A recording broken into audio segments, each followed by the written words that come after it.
ठाकरे बंधूंचा वाद हा नेहमी चर्चेत असतो, पण ठाकरे एकत्र आले की त्याहून अधिक चर्चा होते। दिशा सालियान मृत्यू प्रकरणामध्ये राज ठाकरेंच्या पत्नी शर्मिला ठाकरे यांनी उघडपणे आदित्य ठाकरेंची पाठराखण केली। त्यामुळे राज आणि उद्धव ठाकरे यांचे सूर पुन्हा जुळतील का, जाणून घेऊयात या खास रिपोर्टमधून। आदित्य ठाकरेंच्या मदतीला धावल्या शर्मिला ठाकरे।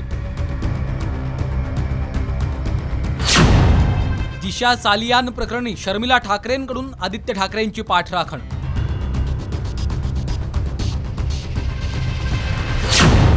उद्धव आणि राज ठाकरेंचे सूर पुन्हा जुळणार।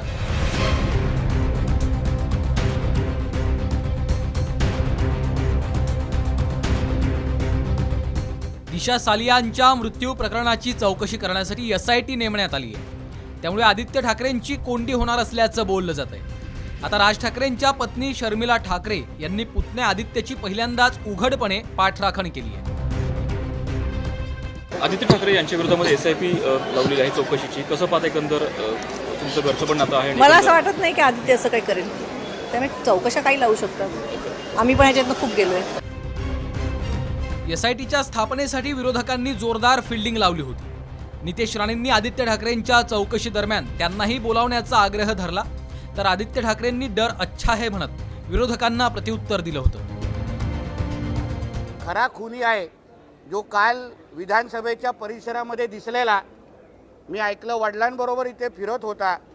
मी आजच तुमच्या निमित्तानेच SITच्या टीमला विनंती करतो की स्थापन झाल्या आदित्य ठाकरेच्या नंतर मला बोलवा किंवा आदित्य ठाकरे बरोबर समोरासमोर बसवा की बाबा हा आरोप करणारा आहे आणि ह्याच्यावर आरोप होत आहेत की हे जो आरोप करणार आहे त्याचे आरोप खरे आहेत का, मग सगळे पुरावे सकेत समोरासमोर आमने सामने SIT मध्ये होऊन जाऊन दे ना। भाजपा ज्यांना घाबरतं त्यांच्या मागे असं काहीतरी प्रकरण लावायचा प्रयत्न करतं आणि आरोप करण्याचा घाणेरडा प्रकार करत असतो। एक चांगले की मी त्यांच्या मनात एवढी भीती घातलेली आहे की असं बोलत राहते। ठाकरेंची कोंडी करण्यासाठी सरकारनं दिशा सालियान प्रकरणी SITची स्थापना केल्याचं बोललं जात आहे, पण आता ठाकरेंना ठाकरेंचा पाठिंबा मिळाला। उद्धव ठाकरेंच्या या एकाकी लढ्याला आता शर्मिला ठाकरेंची साथ मिळाली आहे। उद्धव ठाकरे आणि राज ठाकरेंनी एकत्र यावं असं सर्व शिवसैनिकांची मनोमन इच्छा आहे, पण उद्धव ठाकरे मुख्यमंत्री असल्यापासून राज ठाकरे त्यांना घेरण्याचाच प्रयत्न करत असल्याचं दिसतंय।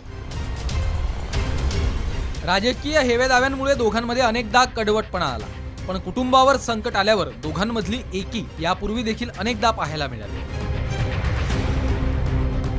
2012 मध्ये उद्धव ठाकरेंवर लीलावती रुग्णालयात अँजिओप्लास्टी झाली होती। त्यावेळी राज ठाकरे कोकण दौरा रद्द करून तातडीनं मुंबईत दाखल झाले। डिस्चार्ज दिल्यानंतर राज ठाकरे यांच्या गाडीतूनच उद्धव मातोश्रीकडे रवाना झाले होते। राज ठाकरे यांच्या पत्नीवर त्यांच्याच पाळीव कुत्र्यानं हल्ला केला होता। जेम्स बॉन्ड या कुत्र्यानं शर्मिला यांना एवढं गंभीर चावलं की शर्मिला ठाकरेंना तब्बल 65 टाके पडले। तेव्हा देखील उद्धव ठाकरे कुटुंबीय राज ठाकरेंकडे धावले होते। 2019 मध्ये अमित ठाकरेंची लग्न पत्रिका देण्यासाठी राज ठाकरे सहकुटुंब मातोश्रीवर दाखल झाले होते।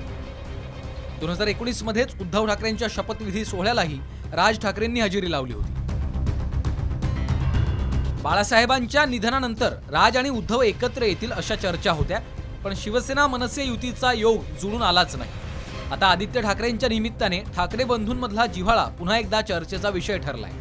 या प्रकरणी राज ठाकरेंनी अद्याप जाहीर भूमिका मांडली नसली तरीही शर्मिला ठाकरेंप्रमाणेच राज ठाकरेही पुतण्याच्या पाठीशी उभे राहणार का, याकडे सर्वांचं लक्ष लागलंय।